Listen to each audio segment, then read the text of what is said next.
Bueno, ¿qué partido nos dieron anoche el Miami Heat y Boston Celtics de nuevo en el TD Garden? Ya había ganado el primer partido Miami. Una empresa deportiva de gran renombre decidió que a raíz de esa primera victoria Miami tenía solamente un 5% de probabilidad de ganar esta serie, Nicolás. Antes del primer partido era el 3%. Después de haberle ganado a Boston a domicilio, robar la localía, 5%. Me pregunto dónde está el porcentaje ahora que Miami gana el segundo partido, 111%, en un partido, como es el básquet mucho, de ráfagas, de rachas, donde un equipo arranca bien, después el equipo contrarresta, mientras vemos el cuadro de los partidos celebrados entre ellos en temporada regular, ser empatados por bando, pero de nuevo, con individualidades en cada partido que explican quizás lo que pasó. Miami Heat aguantó un avance de 21-2 de Boston en la primera mitad, pero luego vino cierre tremendo para este equipo de Miami, que siempre, por ejemplo, terminó la primera mitad empatando el marcador a 42 con un parcial de 19-2. Cuéntame, ¿qué fue lo que viste al principio del partido de parte de un equipo u otro? ¿Y qué explica todo este tema de las rachas tan dominantes y tan unilaterales de parte de Boston y de parte de Miami al principio del partido, Nicolás? Bueno, en principio vi a Boston tomando una determinación bien marcada como estratégica. Vamos a atacar poste bajo y lo hizo con Marcus Smart, principalmente jugando aclarados uno contra uno, con Brown buscando atacar uno contra uno. En 4 posesiones no encontraron ventajas y rápidamente Miami contestó. Recuperaron rebotes, corridas, tiros de 3 puntos y enseguida Miami se empezó a sentir cómodo. Me parece que la estrategia, uno cuando ve el inicio del primer cuarto del partido, lo que analiza, o lo que me pasa a mí como entrenador, es analizar la estrategia, en este caso de Joe Mazzulla. Evidentemente, el juego de llevar a la pintura y a jugar uno contra uno no fue efectivo y Miami empezó a sacar provecho rápidamente. Esto le generó a Miami apertura, libertad. Cuando uno esperaba que Boston salga con todo, Miami, todo lo contrario, esperó, tomó determinaciones, se pasó el balón, jugó inteligente y defendió, que es una gran virtud que Miami está teniendo en su cultura defensiva, lo está demostrando claramente. Fue interesante para mí, por ejemplo, ver cómo el equipo de Boston, y no es la primera vez, explota la presencia en cancha de Kevin Love y lo trata de sacar el partido, Nicolás. Sí, acá en las imágenes estamos viendo, por ejemplo, la primera parte de los pick and roll de Jimmy Butler atacando inicialmente con Ben Adebayo. Lo que no se imaginó era que iba a haber un cambio defensivo. Generalmente en el inicio del partido Boston se retrae, juega drop, o sea que el defensor del pick and roll, el grande, se va hacia atrás. Y Jimmy Butler en esto, cuando tuvo cambios defensivos, tuvo que jugar muchos unos contra unos, que en ese sentido Boston estuvo muy bien, muy bien. Y ahí no pudieron generar ventajas, creo que lo sacó un poquito de eje hasta que hubo cambio y entró Al Horford. Cuando entra Horford, ya los cambios defensivos lo castigaron interior, con Van Adebayo jugando inside. Me parece que eso fue una ventaja clara o una desventaja para Boston.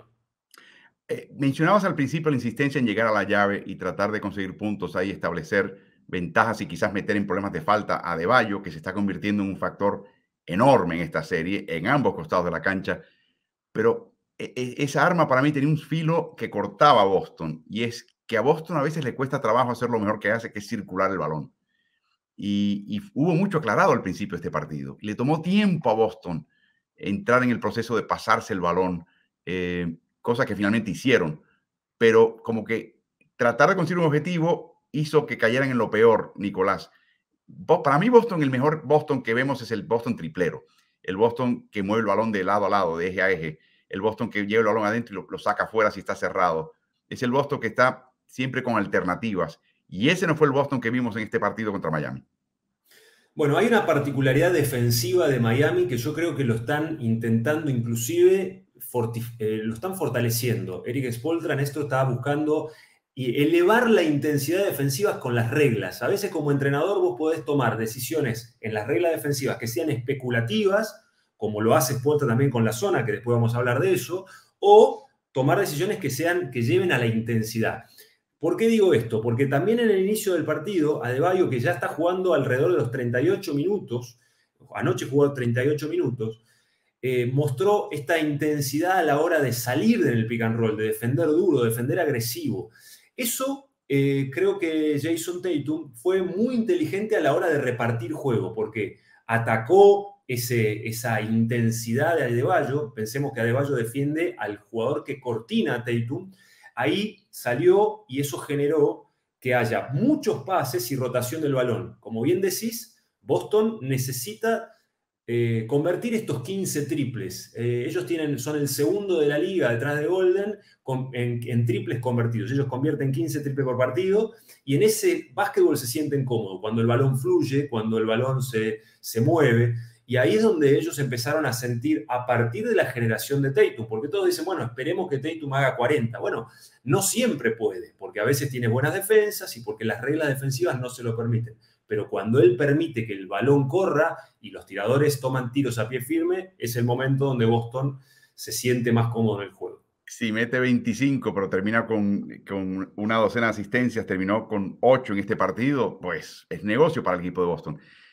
Hubo un momento, antes de hablar de la zona, un momento en este partido, y te lo comentaba, hablábamos tú y yo mientras veíamos el partido, que la historia del básquet, defensivamente hablando, Nicolás, es proteger el aro, ¿no? Mientras más cerca esté el equipo contrario tirando al aro, más peligro para el equipo que está en defensa. Por lo tanto, son como círculos concéntricos y todo emana del aro. La parte interior es la parte más defendida. Conceden cositas afuera, si acaso.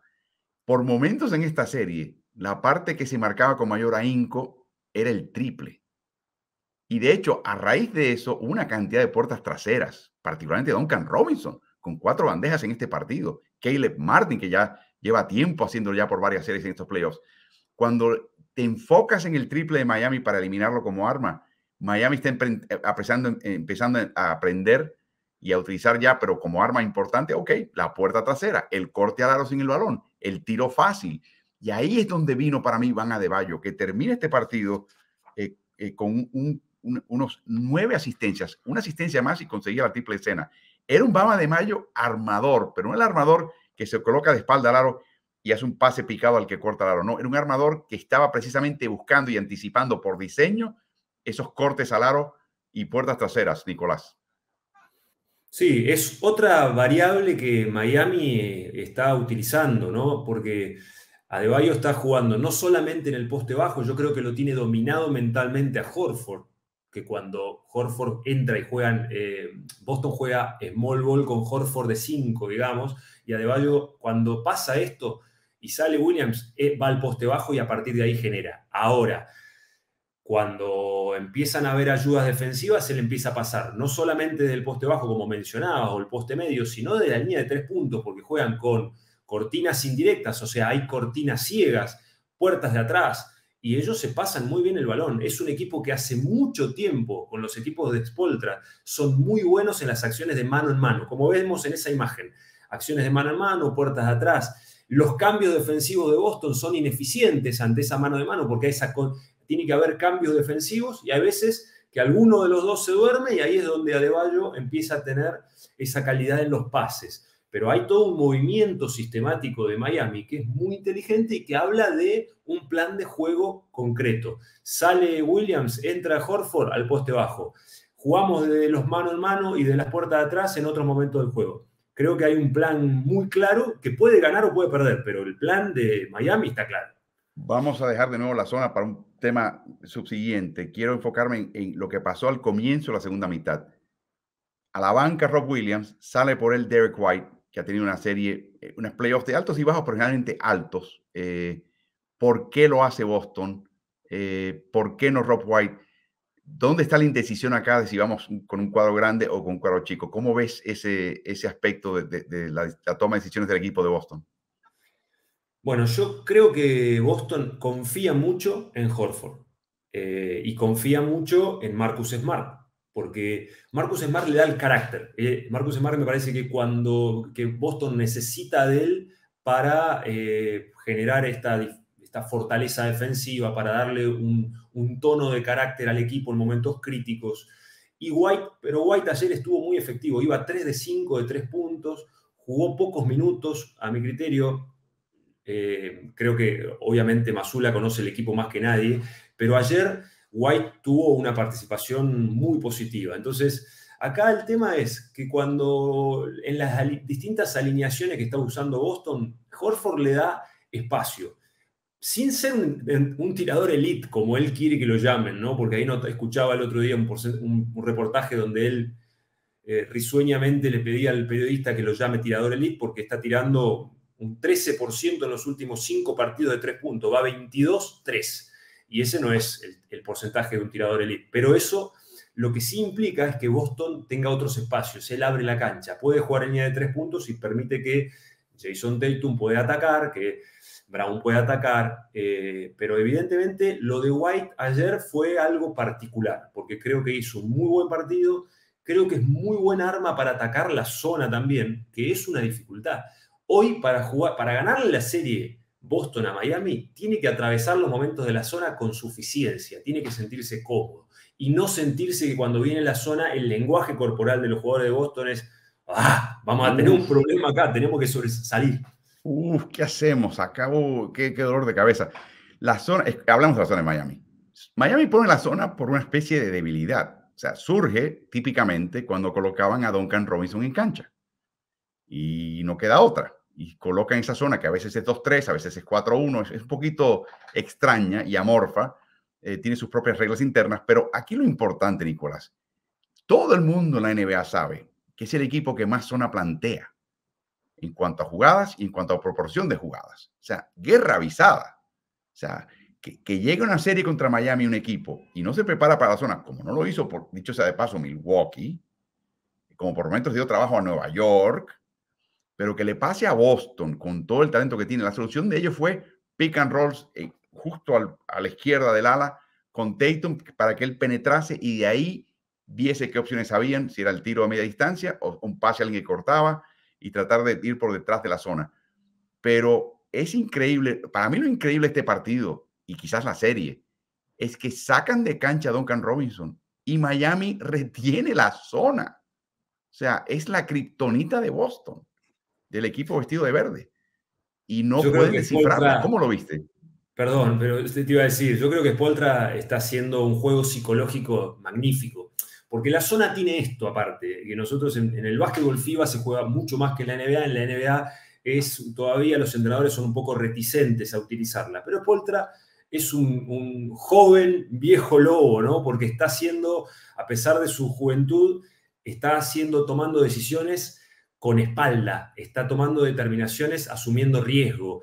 Es un entrenador que asume riesgo y es valiente a la hora de formar los planes de juego. Porque tirarle la zona en cancha de Boston en los momentos decisivos es como diciendo, bueno, a ver, resuelve, a ver cómo vas a plantear tu ofensiva contra mi defensa.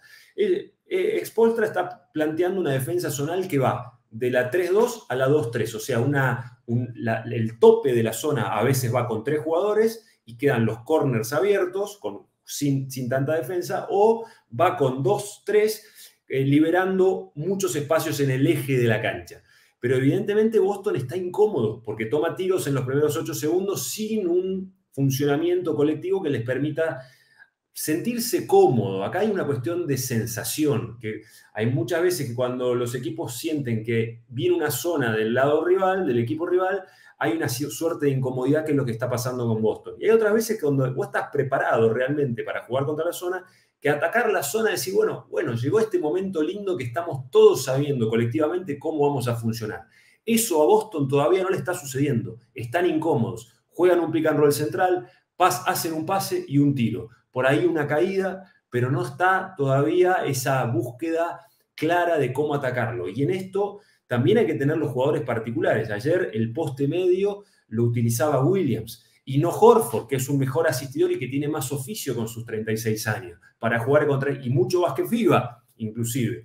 Así que bueno, creo que hay mucho trabajo por hacer de Mazzulla, de su asesor ofensivo en el cuerpo técnico también, para poder contrarrestar esta dificultad, porque en Miami lo van a volver a hacer. Hay algo muy interesante de Miami, de nuevo. Miami entiende cuando llega un partido que va con ser estatura, típicamente, a través de las posiciones, alguna excepción.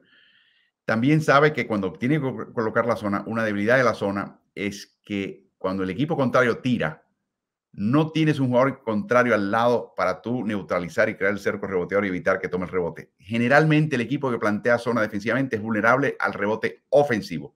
Pero Miami, te das cuenta, y lo ves en la cancha, le ha comido el cerebro a sus jugadores de que hay que rebotear. Se nos va la vida, como decía Pat Riley, no rebounds, no rings, sin rebotes no hay anillos. O sea, es un equipo muy disciplinado dentro de la debilidad que te presenta una zona reboteando defensivamente. Excelente la manera que ellos disputan el balón, van a buscarlo. De hecho, hay un video que está circulando, Nicolás, donde no importa si es un tirador de Miami o un tirador de Boston, el jugador que está en el ala ante un triple inmediatamente corre a la línea del tiro libre, porque el cálculo de ellos es que el bote largo termina ahí. Y están anticipando el lugar donde va a terminar el balón para darse mayor probabilidad de conseguir el rebote, sobre todo cuando colocan la zona. Miami tiene virtudes dentro de sus debilidades, que trata de esconder las debilidades, pero que no esté preparado Boston. Que Mazzulla se esté enterando al nivel de un segundo partido, una segunda derrota en esta serie, que quizás Horford en el medio tratando de quebrar la zona funcione, es increíble. Esto es lo que hace Jimmy Butler con el balón en el 1 contra 1. Da su mano, si va con su mano fuerte, que es la mano diestra, o la mano izquierda. Lo interesante es que en temporada regular la eficacia de ambas era básicamente idéntica.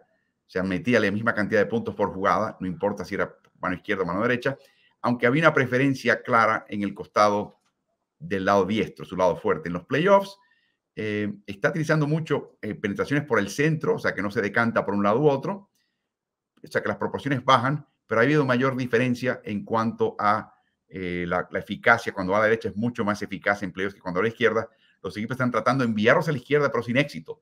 Y es algo que hay que seguir. Estos son datos de Synergy Sport, dicho sea de paso, en el caso de Jimmy Butler. Volvamos un poquito al tema de Boston. Eres Joe Mazzulla, estás debutando. Al Horford te lleva años de edad como ser humano en este planeta. Es un equipo que te cayó encima, no fue tu idea. Tuviste que darlo a golpes porque Udoka llegó mientras vemos el meme que nos envía El Solitario. Muchísimas gracias a la cuenta de Ritmo NBA. ¿Qué haces en este momento? ¿Qué tipo de ajustes haces? ¿Qué alineación vas? ¿Vas con la alineación de Rob Williams? ¿Vas con las alineaciones chicas de Derek White? ¿Te preparas para la zona? ¿Qué tiene que hacer Boston hasta ahora que no ha hecho claramente en estos primeros dos partidos en su propio hogar? Bueno, ahí mencionabas un poco el dato de la estadística avanzada y justamente en esa acción vemos una penetración de Butler a mano izquierda. Y si bien hay una marcada eficiencia de Jimmy Butler a la mano derecha, está claro que en playoff disminuye un poco el porcentaje o el punto por posesión atacando su mano izquierda, que no quiere decir de que el jugador no tenga mano izquierda, que eso son dos cosas totalmente distintas. Evidentemente, debería Boston defender más su mano fuerte, pero hay que tener seguridad de que puede atacar a las dos manos. Luego me parece muy interesante lo que habíamos hablado recién, que Boston ayer llega con 4 puntos de ventaja al clutch. Llega 100-96. Porque parece como que ahora hubo una derrota y parece como que todo lo que hizo Boston está mal o que Joe Mazzulla hizo todo mal. Y eso es lo que hace un análisis burdo, digamos, y desde este lugar, desde el sillón, es fácil. Pero evidentemente, ayer Boston hizo muchas cosas bien para llegar a ese momento decisivo 4 puntos arriba. Nuevamente no pudo cerrar en forma eficaz. Pero creo que Boston debería buscar la manera de dosificar los minutos de Horford. Me parece que Horford está teniendo una cantidad de minutos muy elevada. Recordamos que el playoff no es lo mismo que fase regular, porque en fase regular la intensidad de la NBA cambia mucho con respecto a los playoffs. Y un jugador veterano como Horford de 36 años, que si bien está pleno y que puede jugar y que puede rendir, que tiene más minutos que Rob Williams en la fase regular, yo creo que Rob Williams es un jugador muy importante, sobre todo contra el rival, porque estás jugando contra la cultura física de Miami y estás necesitando rebote, estás necesitando defensa de Adebayo, estás necesitando buena defensa del pick and roll. A mí hay algo que me parece muy bueno de la defensa de Boston, que cuando por momentos le ponen a Horford, a Butler, el aclarado de Butler ya cambia. ¿Pero por qué? Porque Butler, en jugadores de su posición, cuando embiste, es físicamente tan fuerte que embiste y va, y lo logró ayer, inclusive en el cierre contra Williams, que embiste y sigue. Entonces, cuando lo hace contra Horford, ya le queda el tiro de larga distancia o de media distancia, porque en las penetraciones no lo puede hacer. Entonces, me parece que ahí hay una ventana de oportunidad, digamos, ¿no? En cuanto a la estrategia de Boston para remarcar. Sí me Vieron parece que... la lista de jugadas en el clutch desde que tenía esa ventaja de 4 puntos el equipo de Boston, y fue una debacle. El resumen: 2 de 8 de campo. De esos 8 tiros, 6 fueron triples, no necesitaron uno, y terminaron también con 3 pérdidas. Esto cuando tenían la ventaja de 4 puntos. Ahí está el encontronazo que tuvo Butler y Grant Williams. Por supuesto que están culpando a Grant Williams. ¿Cómo viste ese incidente? Después de ese incidente, por supuesto, Miami tuvo esa reacción, Jimmy Butler tuvo esa reacción. Miami se fue un avance de 22-9 para liquidar el partido a su favor. ¿Cómo viste ese incidente, si fue el detonante de la derrota del equipo de Boston, como muchas personas piensan? Yo creo que hay que tener plan estratégico para todo. Y me parece que hay situaciones que son previsibles, que no pueden suceder. Yo creo que en la serie a Miami, si hay alguien que no le puedes hacer enojar, es a Jimmy Butler.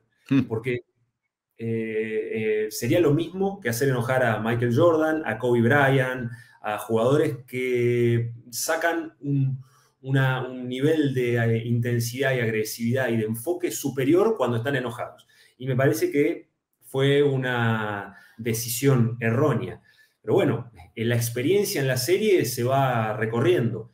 Fue evidente con el diario del lunes que esta no fue una buena determinación, porque Jimmy Butler se reenfocó en el partido y lo tomó como algo personal, y eso a Boston le vino mal. Entonces, a veces hay que tratar de no jugar, hay que tomar determinaciones, por ejemplo, no hacer intervenir al público en determinaciones, no hacer enojar a un rival.